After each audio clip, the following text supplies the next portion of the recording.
Welcome back, Focus Learners. Today we're jumping straight into a really fascinating explainer. We're looking at a deeply thought-provoking essay by Zhu Feng from January 2024 titled The Necessity of Lifelong Learning and Education. It basically challenges everything we think we know about when our education is actually supposed to end. Okay, let's dive into this. The essay opens with this brilliant, kind of jarring paradox. It asks, should an 80-year-old keep learning? And even more extremely, if you knew for a fact you were going to die this afternoon, why on earth should you bother learning this morning? It sounds totally counterintuitive, right? Like, what's the point? But the source offers a profoundly interesting answer here. Learning is seen as the absolute only way to clear up life's ultimate confusions. If you gain knowledge of the correct path in the morning, you can actually die at sunset without a single regret. It allows the person to leave the world peacefully, completely letting go of worldly attachments.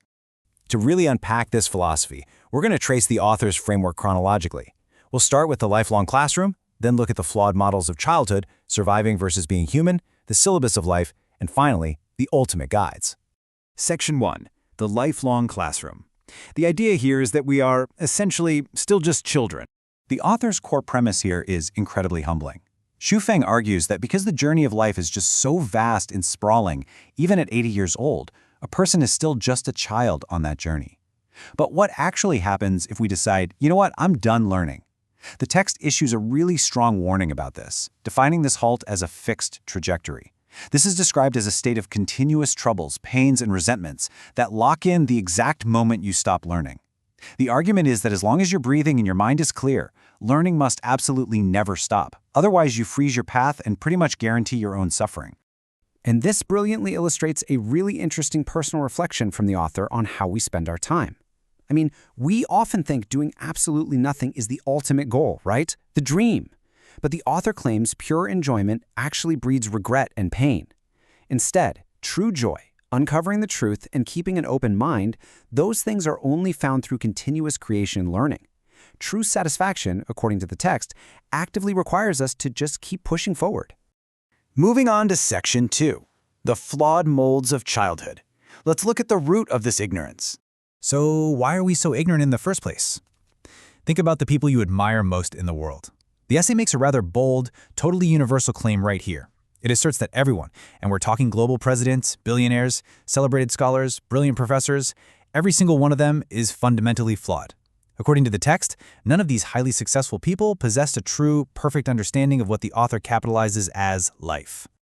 To actually quantify this lack of understanding, the text presents a really striking statistic. The author asserts that a staggering 98% of people did not receive good education from their parents when they were young.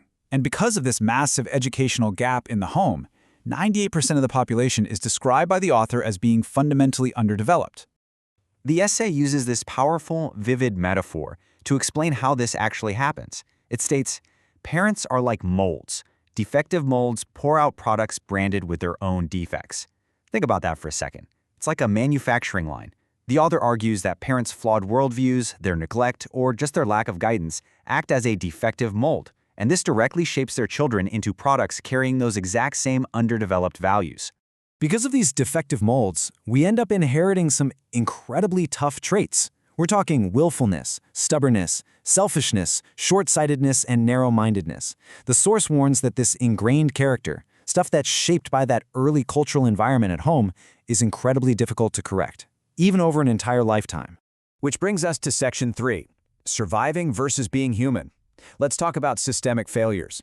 If parents fail us, what about schools? Surely they fix the problem, right? Well, the author points out a stark contrast here. Global educational institutions, primary schools, middle schools, and even top-tier universities focus almost entirely on teaching us basic survival skills. They completely neglect teaching us the fundamental knowledge of how to actually be a human being. The essay puts it incredibly bluntly. Quote, almost all the knowledge taught in primary schools, middle schools, and universities around the world is how to survive. So the crucial point is, according to this critique, we are completely missing out on learning how to navigate our relationship with nature and, frankly, with ourselves. Section 4. The syllabus of life.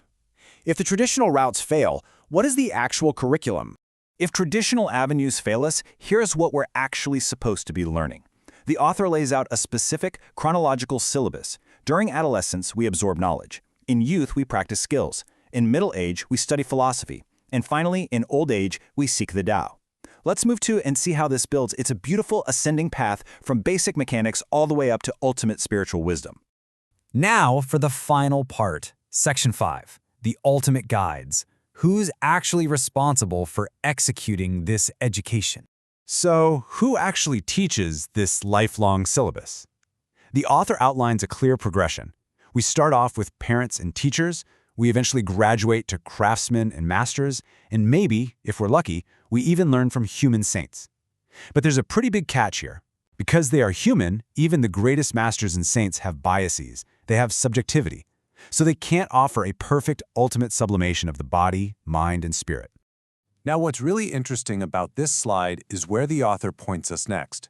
Because human guides are inherently flawed, the author directs us to a surprising place for the absolute ultimate truth. To truly sublimate body, mind, and spirit, the text argues we must ultimately rely on specific ancient texts: the Gospel in the New Testament, the Diamond Sutra, and the Tao Te Ching.